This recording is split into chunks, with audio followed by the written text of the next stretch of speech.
Good morning. Hand today is going to be pocket jacks. We are early position, second act. We open raise here. We get a call, and then a 3-bet. It comes back to us. So early position play, EP2, something like this. I think the first guy is this guy 23-0, only had 45 hands. Doesn't look too aggressive. He's been limping in basically. So I think even some of his good hands, he's probably not going to be raising, although we don't know that for sure. He's only had 18 opportunities to make a 3-bet, hasn't made it. That could just be a very small sample size. And we don't have any notes on him, so I just put together a hand something like this. This is 16%. I assume aces and kings would have been a 3-bet, and then I said 50% for ace kings and for queens as well. So it kind of keeps those hands in his range. I think overall, if he's limping, he's probably going to be limping some of these suited aces. Maybe not all of them. It could be something like that. It gets closer to 14. Or it could be something like this, take those out and give him the smaller ones. Could be. I'm going to leave them all in. And then we get to our 3-better. And I have a pretty small range for the 3-better because he's playing 32-10. So this looks like he likes to play hands, but he doesn't necessarily come in for a raise. 3-bet, 0 out of 14. So this is his first time 3-betting, or at least in the stats that I currently have. The notes, however, have much more information, so I've played with this guy more. We've got a 3-bet range of aces and ace king. We've got a 4-bet of kings plus, so I think 4-bet's going to be, if he's going to 4-bet with king queen, or I'm sorry, with kings, I think he's also going to be 3-betting with them as well. So I think we're going to have to include them. There are queens, that's unknown. So we have called 3-bets in position with queens. We've got ace king called any 4-bets. I think with ace king, you've got called 2-bets from the blinds ranges. You got all those hands. So I'm just gonna go. Like this, queens plus ace king. I think that's a pretty tight 3-betting range. Kind of fits somebody who isn't going to be overly aggressive. And that's, it's 2.5%. So it comes back to me, and of course we're not going to be calling all of these. When we are out of position, we really have to tighten up because our initial range is going to be fairly tight, and we assume that the players are going to 3-betting with it with an even tighter range. So there's going to be hands that we just get rid of. And normally we're getting rid of all of those. We're just not even going to mess with these hands. And we're probably going to go something like this. I think we're going to be raising aces, making the 4-bet. And then you've got a 4-bet or call range for your kings, for your ace kings. You could 4-bet, you could just call here. With that third player in, I think we're probably going to lean more towards raising with kings. However, if you think he's got it, I mean, he does have ace king. He's probably just going to call with ace king, and we block. If we have kings, we block ace king. And I think that's the nice thing about calling with 9s, 10s, jacks, and queens is that we don't block ace king. Now, ace king, there's going to be 16 hand combos in there versus 6 for both the aces and then 6 for kings. So overall, in terms of this guy's range, you're looking at 34 total combos made up of 16 ace kings and then 18 pocket pairs. So almost half of his hands is unpaired hand. And that means that we could call with these because we're ahead of all of those ace king hands. So I like those calls.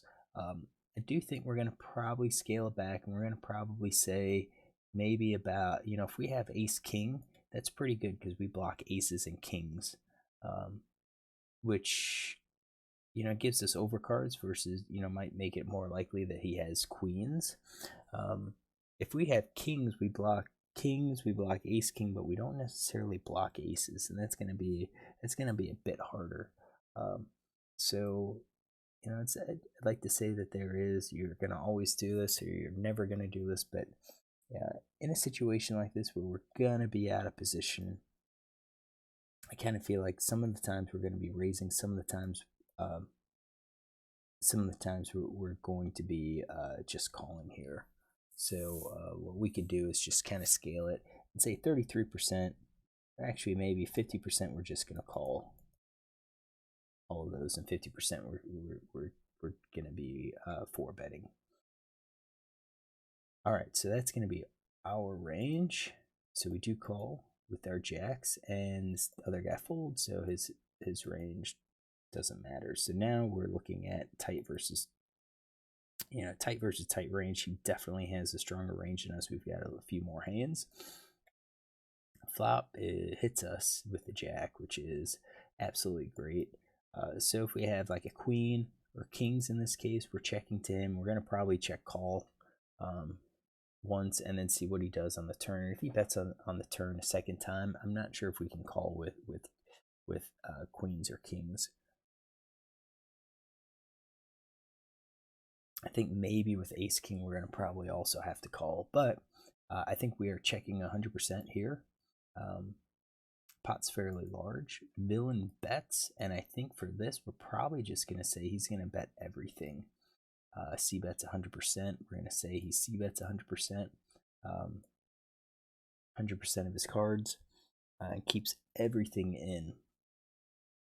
And you can see we're still ahead. We're not quite ahead 50% because he's got 18 combos of pocket pairs, but we're ahead of 47% of his range. So he bets 12, which is 40%, 45% or so, maybe. We're not folding, so the question is, do we raise? I don't necessarily think we have a raise in us, because I don't think we're going to have like any backdoor draws in this case. So I think it probably just makes sense to check call, and we're check calling with our set. We're going to check call with our overpair, and we're going to probably check call set overpair, possibly with the tens. Let's see, if we just call with the ace king, it would be a 2-card backdoor flush draw. I think with the ace king we're calling to attack. So if we call and then he checks a turn, we attack on any turn card that's less than the jack. And we're going to attack that ace king and hope that he folds the ace king. That's why we would be calling.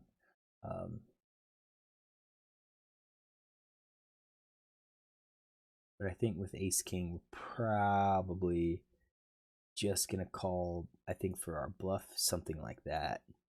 I think ace king, and again, ace king, I wouldn't mind just folding it. I think we'll run some GTO and see what they say. So we're gonna say that we're heavy on pocket pairs.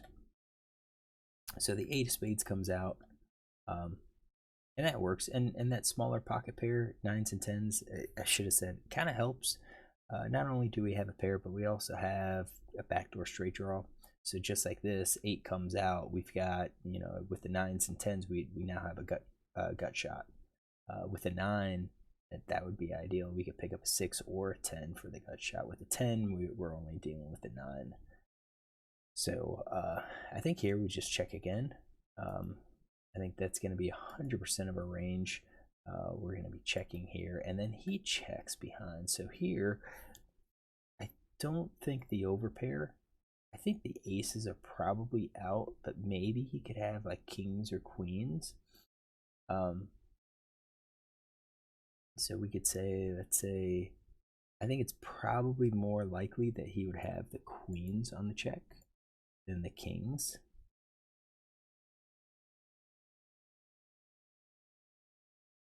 So something like that. And then the ace king definitely are in his range. So this isn't looking good. Once he checks, with our jacks, we're hoping that he has one of those big pocket pairs and is going to bet. and that's checking here, probably looking just to get it all in at this spot. So he checks, which really weakens his hand, and then the ace comes out. So I'm pretty confident now that the aces, that we're not beat by aces, but that helps with the ace king, and we can get called. So once it goes check check, I kind of feel like we can attack. We're going for some value here, so I think we're going for sets, and then I think occasionally you might bluff, but again, I'm going to be completely unbalanced here. I think given his hands, you've got queens, maybe kings, if he chooses not to continue betting, and that would be odd for him to do that. And that's what I'm going to tell you. It'd be odd for him to do it. I think there's more ace kings,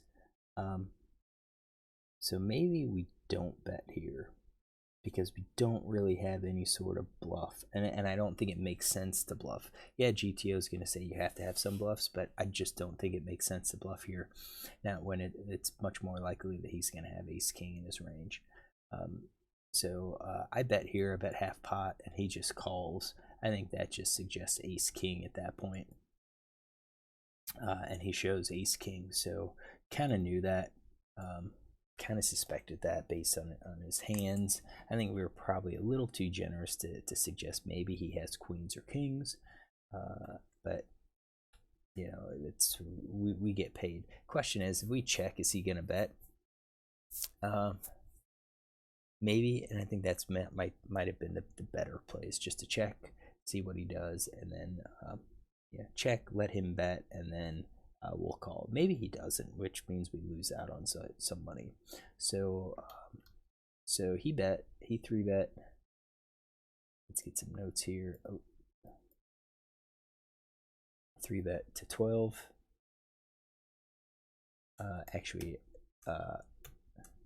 ISO raise to 12 big blind versus EP2 3 big blind RFI in hijack with ace king. Ace of clubs, king of diamonds. He is in position. He bets. We did 45%, check, and then called 50%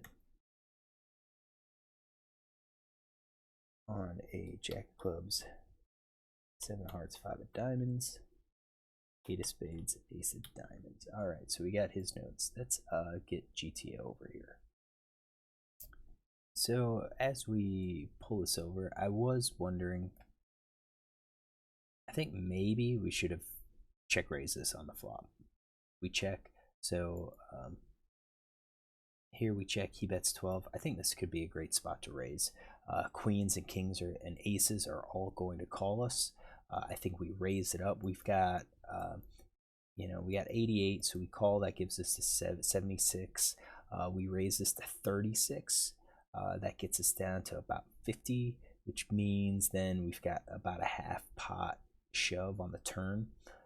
Really, the only cards we don't really want to see it would be ace king, aces, ace king and queen, because that gives the possibility that they'll have an over trip, you know, a better 3 of a kind. But at the same time, that's going to be pretty low probability. So I think this is a pretty good spot to check raises, and I think I missed it here. I think this was, I got to be more aggressive here with the raises. So anyways, I got the GTO plus setup. Definitely we're checking, no big surprise there. Villain's betting basically 100%. I think that's no big surprise there. And then we've got a raise 11.9%. And surprisingly, we're not going to be raising as much with our jacks. And I know we talked about it. It's going to be tough to raise when we don't really have a lot of draws on it. But I was thinking maybe the draws could have been 9s or 10s. We've got some of those gut shots. But that's not what GTO wants. They want the raise with kings, and then we're bad at kings. We got a very small percentage of raise with jacks, and then it looks like we're balancing with ace king, and that would be basically your backdoor flush draw. So we're not even raising a whole lot. So those are 4 combos. We're raising with Let's see here. Overall, so that'd be about 4 combos.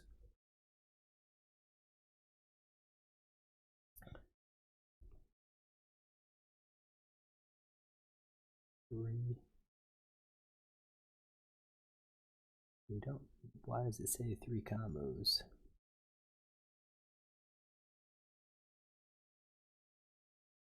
Go back to the check. We should have.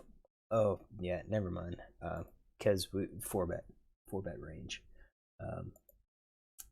We said 50% of the time we would probably be 4-betting. 50% of the time we'd be 4-betting with those. Yeah, so we're at three combos. So we're looking at like 2 combos here for the raise, and then maybe 2 combos here, or maybe about 1 combo for the ace king suited, and maybe about 1 combo here.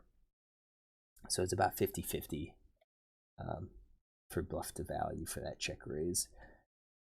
But it looks like, yeah, our check's right. Okay, so we'll go with that. 8 of spades comes out, and of course our call was perfectly fine. I was thinking about calling with 9s and 10s. We do include some of those, but if we fold 10s, no big deal. 9s were important because if you catch an 8, you've got, you know, basically an open-ender straight that you can catch, and that's what kind of happened here. The 8 came out. You could catch a 10 or a 6 for a straight. So 9s had a little bit more value in terms of the call. So we called, and then yeah, we check again. No big surprise. And then Villain's supposed to be betting, so he was right in not betting his ace king, his offsuit ace king. That's ace of clubs, king of diamonds, which doesn't really, I don't think it matters as much. There's no, you know, flush draw.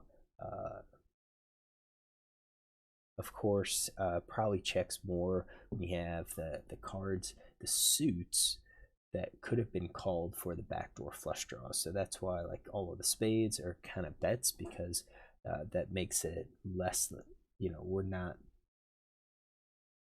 blocking the backdoor flush draws as much. So he checks, which I'm going to say is, again, interesting, but appropriate. I mean, he should be checking there. So he checks, and then the ace of diamonds comes out, and this is where we were looking at, should we bet, should we call? And yeah, GTO saying we bet, because the line it goes check check. We go ahead and bet, and this is against a GTO player, so we bet, and then ace king calls. That's really all that we're looking at, because if you think about what Villain has, he has ace king, and you know, if we check and he bets, now we just fold again. I think that kind of exposes us to bluffs, but then again, you know, when you go back to this spot, would he really have checked behind with queens or kings? Probably not. Probably not. I think those overpairs are still betting. I think what he has, once he checks, it's really suggesting ace king at that point, and we want some value. We want to bet and hope that maybe he's going to raise us at some point with the ace king, and he doesn't, because probably because he's thinking like, what other hands do I have? Ace king, ace queen. So at best we tie. So what's the point of raising? So I think overall the hand was played according to GTO. The hand was played well. Really nothing to complain about. We could talk about exploitative play and how maybe we needed to do things a little bit differently, but it looks like we played this okay. So hopefully you enjoyed the hand. If you do, you can look tomorrow for another one.